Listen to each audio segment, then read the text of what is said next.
Over the years, I have found myself in a position where I can make some meaningful comparisons between the different implements traditionally used for corporal punishment.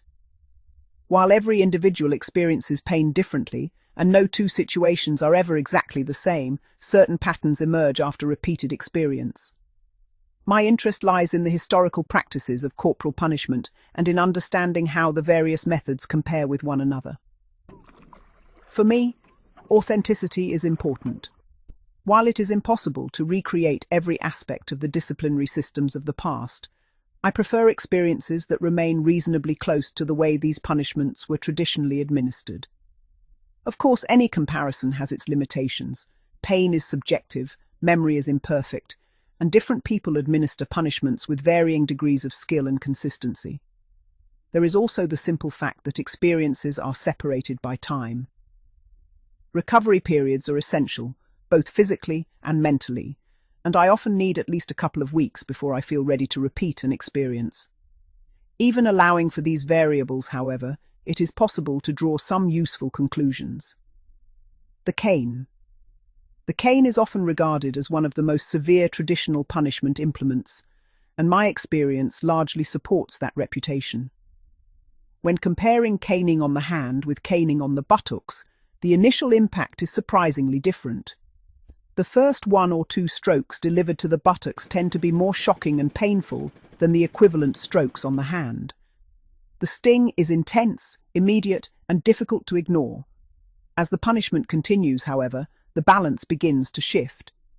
Caning on the hands becomes progressively harder to endure. The hands are densely packed with nerves and have very little natural padding. After several strokes, a deep throbbing develops that seems to amplify the effect of each subsequent stroke.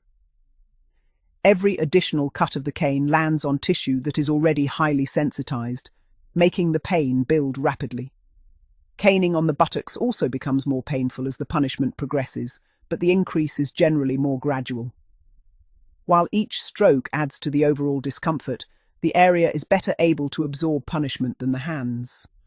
As a result, I find that I can tolerate a larger number of strokes on the buttocks than on the hands. For example, I would much rather receive 12 strokes on the buttocks than 6 strokes on each hand. The latter is significantly harder for me to endure, despite the lower total number of strokes. The cumulative pain in the hands reaches a level that is difficult to describe unless one has experienced it firsthand. Clothing provides some protection, but perhaps less than many people expect.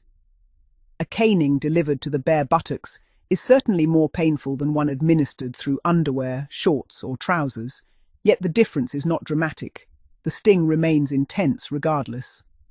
This contrasts with punishments delivered by hand, where clothing can make a much more noticeable difference to the level of discomfort experienced.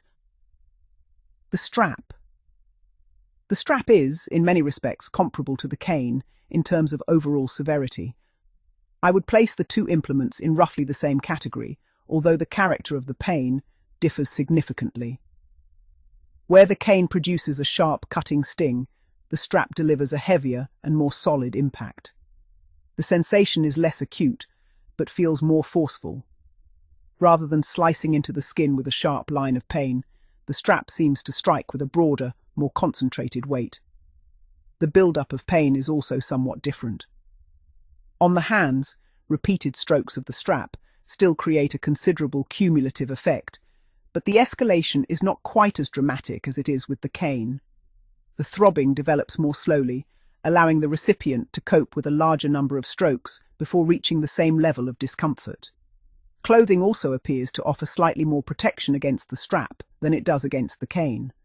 Because the impact is spread over a wider surface area, layers of clothing can absorb some of the force, although they by no means eliminate the pain. In practical terms, I regard the strap as every bit as serious an instrument as the cane. The experience is different rather than easier. Some people may find the sharp sting of the cane harder to endure, while others may struggle more with the heavy, solid impact delivered by the strap. Both are capable of producing a memorable and demanding punishment when used with conviction.